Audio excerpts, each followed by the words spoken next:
Olá, sétimo ano, estamos aqui para mais uma aula de produção textual e na nossa aula de hoje nós iremos resolver a nossa atividade de revisão, né, que eu mandei o arquivo aí para vocês, na agenda de vocês, certo? Então, na aula de hoje nós vamos fazer a resolução dessa atividade, certo? Espero que vocês já tenham resolvido a atividade, então vai servir como uma correção dessa atividade. Na aula passada a gente fez uma reposição mesmo, uma revisão somente da parte teórica. E eu disse a vocês que a gente ia exercitar esses conteúdos em atividade. Então, na nossa aula de hoje, nós iremos fazer justamente isso. Corrigir as nossas atividades de revisão com questões aí bem diferenciadas, né? Com os textos diferentes do nosso material. Então, vamos para a nossa aula de hoje, ok? Então, vamos lá.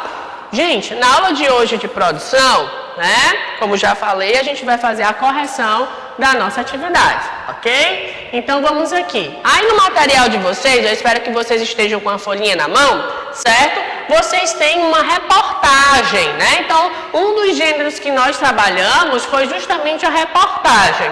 E a reportagem diz o seguinte, né? Voluntários transformam tecidos usados em roupas para crianças carentes do Brasil e da África. Esse é o título que vai chamar a atenção da nossa reportagem. Aí vocês têm o subtítulo, né? O projeto existe desde 2017 e já atendeu a mais de 500 crianças, somando as entregas Porto da Folha, Chapadinha e Moçambique. Né? Porque como o título vem dizendo, essas entregas dessas roupas, né, por voluntários, justamente no Brasil e na África, certo? Então aqui a gente tem o nome da pessoa, né, por Natália, foi quem do G1 que fez esse texto, escreveu esse texto. Então a gente tem aí, né? Pano, agulha e disposição, é isso que cerca de 30 voluntários de Curitiba utilizam para transformar simples tecidos antigos em roupas para crianças carentes do Brasil. E também de outros lugares, né? Porque nós vimos aí que eles também tanto vão distribuir no Brasil como em Moçambique, na África. E isso já beneficiou mais de 500 crianças, né? Então tudo começou em 2016, quando a farmacêutica Carla, de 54 anos, viu um programa de televisão, uma senhora dos Estados Unidos que criava vestidos para crianças a partir de fronhas e depois doava, né? Então, isso aí esse acontecimento vai tocar, né, aí essa farmacêutica, no caso a Carla, que ela também vai dizer, né, sempre quis fazer algum trabalho voluntário, mas não sabia o quê. Em outubro de 2016, fui para a Índia trabalhar como voluntária em uma das casas da Madre Teresa de Calcutá, de Madre Teresa em Calcutá, né, e voltei e resolvi que não dava para ficar mais parada. Então ela resolveu fazer esse projeto, né? Então, vocês têm aí no texto a sequência dos acontecimentos, né? Em 2017, inicia-se o projeto Pontos com Amor, que é o nome do projeto, né? Que vai beneficiar justamente essas pessoas. Então, vocês têm aí a imagem, né? Dessas crianças com as roupas, os voluntários, ok? E tudo mais. Então, com base nisso aí, nós iremos seguir nas nossas questões. Certo? Então, a primeira questão, aí, qual o assunto dessa reportagem? Né? Então, se você que leu, você sabe. Qual é o assunto geral dessa reportagem? Né? Então, o projeto de voluntários que produzem roupa para as crianças carentes na África e no Brasil.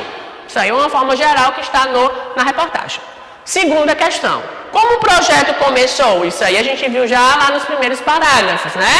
A farmacêutica Carla, de 54 anos, viu em um programa de televisão uma senhora dos Estados Unidos que criava vestidos para as crianças a partir de fronhas e depois doava, né? E além disso, em 2016, a Carla foi para a Índia trabalhar em voluntário em uma das casas de Madre Teresa em Calcutá, né? E ela viu que não dava para ficar parada. Então isso aí foi como começou o projeto, né? Terceira questão, quem pode participar do projeto e o porquê? Né? Nos parágrafos seguintes, ela vem dando essas explicações. Quem leu, né, direitinho aí a reportagem, com calma, sabe. Qualquer pessoa pode participar, né? Cada um, por quê, né? Quem pode participar do projeto? E por quê? Quem é que pode? Qualquer pessoa. E por quê? Porque cada um tem uma habilidade e pode contribuir de alguma forma. Então, para ela, qualquer pessoa tem a habilidade de fazer alguma coisa, né? Então, qualquer pessoa pode participar do projeto justamente para ajudar. Certo? Quarta questão. O nome do projeto é Pontos com Amor. Quais pontos esse nome faz referência, hein? Gente, aos pontos de costura que são feitos para produzir as roupas. Percebam, né, que lá no início do texto, certo? Lá no início do texto ela diz pano, agulha e disposição. Então, pontos com amor é justamente o ponto em que a agulha faz, né, furando o pano. Então, aquele pontinho, aquele furinho é justamente o nome do projeto, Pontos com Amor, né? Que é justamente os pontos de costura que são feitos para produzir as roupas, ok? Preste atenção, quinta questão. Como a voluntária Maria Rita começou a participar do projeto? Aí segue, né, mais lá na frente dizendo a participação dela no texto. Ela começou por acaso, pois o irmão possuía roupas para doar, certo? E ficou sabendo que mulheres que aproveitavam de tecidos para o projeto social. Então, né, essa pessoa já sabia, né? Isso aí que o irmão possuía roupas para doar, certo? Então ela pegou as roupas do irmão e ficou sabendo que essas mulheres aproveitavam esses tecidos para o projeto social. Sexta questão, como a reportagem está organizada? Título, subtítulo, o corpo do texto, organizado em colunas e parágrafos. Então, esta é a organização do texto, né? A gente viu o título, o subtítulo, certo? E o corpo do texto organizado aí em parágrafos, né? E em formato de colunas. A gente viu que todo o texto aqui está em forma de coluna, juntamente com os parágrafos. Beleza? Sétima questão. Para que serve uma reportagem e onde encontramos a reportagem? Isso aqui é uma pergunta que a gente já viu nas nossas aulas, falando sobre as características do gênero, né? Então, uma reportagem serve para informar o leitor sobre um fato atual de forma aprofundada. Nós vimos isso, que a característica principal é essa questão do aprofundamento em uma informação. E onde encontramos essas reportagens? Em jornais, revistas, sites, assistindo em telejornais ou ouvindo pelo rádio, né? Então, esses são os locais que a gente pode encontrar a reportagem. Então, aqui a gente tem questões realmente voltadas de interpretação, né? Eu tenho que prestar atenção aos detalhes do texto, como também às características do gênero, certo? Então, vamos seguir aí, gente. Olha, o outro gênero que nós estudamos, né, foi as fábulas, certo? Então vamos lá. Eu trouxe uma fábula aqui para vocês, né, do La Fontaine, que bem simples, justamente para a gente trabalhar a parte de interpretação de texto, certo? Então vamos mudar aqui de gênero, mudar de temática, né, mudar de estrutura. A raposa e as uvas. A raposa vinha pela estrada quando viu uma parreira carregada de suculentas uvas vermelhas. Essas uvas já estão no papo, pensou. Doce ilusão, a raposa tentou de tudo, mas os cachos estavam tão altos que não conseguiu apanhar um bago que fosse. Matreira, ela comentou para quem quisesse ouvir. Reparando bem, essas uvas estão muito verdes. Raposas não comem uvas verdes, pois dão dor de barriga, e foi embora. Quando já tinha percorrido algumas léguas, um vento forte começou a soprar. Então a raposa voltou depressinha e pôs-se a farejar o chão em busca de bagos de uva, né? Então, qual a moral da história? Quem desdenha, quer comprar, né? Então, aqui eles têm eu coloquei para vocês um vocabulário, né? Para quem não sabe o que é parreira, que é um pé de uva, matreira, né? Quem quer consultar uma solução para tudo, que é uma pessoa muito astuta. Bago é uma fruta pequena. Légua é a extensão de quilômetros, 6 quilômetros. E desdenhar, né? Desprezar ou descuidar, certo? Então, com base nisso, a gente vai responder as nossas questões. Olha aí a nossa primeira questão. Por que não consegui alcançar os cachos de uva suspensos em uma parreira, a raposa afastou-se comentando que estavam verdes. As uvas estavam verdes? Justifique. Não, elas não estavam verdes. As uvas estavam suculentas e a raposa só as desdenhou por não conseguir apanhá-las, né? A gente vê que lá no início, na primeira linha, né? Deixa eu voltar aqui. Na primeira linha do texto, ela vem dizendo, ó, que a parreira estava carregada de uvas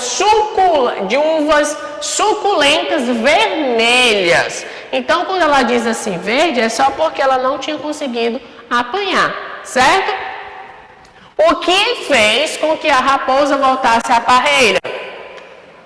Quando a raposa percebeu o vento soprando, pensou que ele poderia ter derrubado algumas uvas e voltou rapidamente para averiguar, né? Então, quando tem o vento, ela volta. Terceira questão aí, com referente a esse texto, como toda fábula, está também apresentado a moral, né? Que é justamente, a gente viu aqui que o texto tem uma moral, o gênero fábula, né? Uma reflexão sobre o comportamento humano. O que entendeu sobre a moral da fábula, a raposa e as uvas, né? Então, algumas pessoas, para quem não tiver entendido a moral, algumas pessoas, quando não conseguem o que querem, desistem e fingem que não estão interessados no objeto desejado, certo? Mas vocês podem também ter colocado a reflexão de vocês do que vocês entenderam da moral.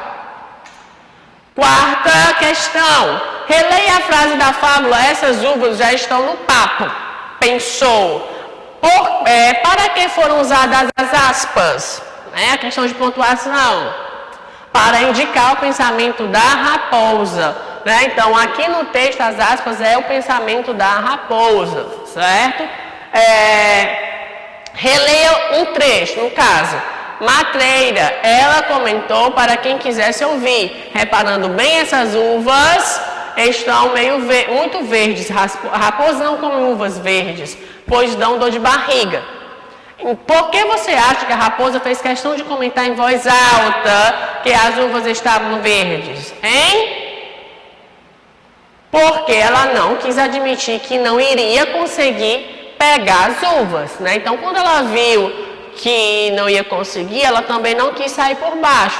Então, por isso que ela falou em voz alta, em achar que as uvas estavam verdes, porque a raposa não vai comer a uva verde, porque sabe que se comer uva verde, vai dar dor de barriga, né? Só que a gente sabe muito bem que não, isso foi só uma desculpa, porque anteriormente lá no texto, já na primeira linha eu volto para ele, para essa informação, a gente viu que as uvas estavam vermelhas e suculentas.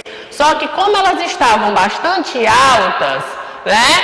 Bastante alta, então ela não conseguiu aí pegar as uvas. Então, para ela não ficar aí com as pessoas poderiam assim, né, rir dela, os outros animais rir dela, né? Vamos dar assim aqui um exemplo, uma suposição. Então ela diz que em voz alta que a uva está verde, por isso que ela não vai conseguir ir lá pegar, porque se comer vai dar dor de barriga, né? Então é só uma desculpa, certo? Na nossa sexta questão, a gente tem o seguinte: faria diferença se a palavra matreira não fizesse parte da frase? Escolha uma das alternativas. Então aqui você pode responder o item A ou o item B. Né? No item A diz o seguinte, né? Sim, pois a palavra mateira informa ao leitor o motivo de a raposa ter feito o comentário em voz alta. Ou não, pois a palavra mateira não acrescenta informação importante sobre a personagem. Qual a resposta? A ou B? Vamos lá. Item A. Né? Faria diferença se a palavra matéria não fizesse parte da frase? Sim, né? Pois essa palavra informa ao leitor o motivo de a raposa ter feito o comentário em voz alta, ok? Por isso que eu coloquei para vocês lá justamente o vocabulário, porque o vocabulário ele ajuda vocês a resolverem as questões, né? Então, gente, vocês têm aqui nas nossas questões justamente a parte de interpretação de uma fábula, ok? Então, vamos lá, certo?